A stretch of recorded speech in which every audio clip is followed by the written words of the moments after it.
सरदार खान चांडियो ऐं एमपीए बुरहान खान चांडियो जे घरनि ते पुलिस चढ़ाई खिलाफ मुख़्तलिफ़ शहरनि में एहतजाजी मुज़ाहिरा कया विया।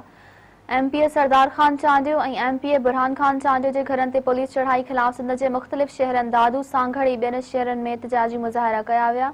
दादू में वफ़ा बहादुर चांडियो, सजण चांडियो ऐं ॿियनि जे अॻवानी में एहतजाज कयो वियो। उन मौक़े ते अॻवाननि चयो त कंबर में सरदार खान चांडियो ऐं बुरहान खान चांडियो जे घरनि ते पुलिस चढ़ाई जी सख़्त लफ़्ज़नि में मज़म्मत करियूं था। सांघड़ में पीपी अॻवान माशूक चांडियो जी अॻवानी में एहतजाजी रैली कढी वई, जंहिं में वॾे अंग में चांडिया बिरादरी जे माण्हुनि शिरकत कई। अॻवाननि चयो त हिक साज़िश तहत सरदार खान चांडियो ऐं एमपीए बुरहान खान चांडियो खे कूड़नि केसनि में फासायो वियो आहे। पुलिस सरदार खान चांडियो जे घर ते चढ़ाई करे चादर ऐं चौदीवारी जो तक़दस पामाल कयो आहे, जेको कंहिं बि सूरत में क़ाबिले क़बूल नाहे। अॻवाननि वज़ीर आला सिंध ऐं ॿिया आला इख़्तियारनि खां घुर कई त सरदार खान चांडियो मथां दाख़िल कूड़ा केस ख़त्म कया वञनि।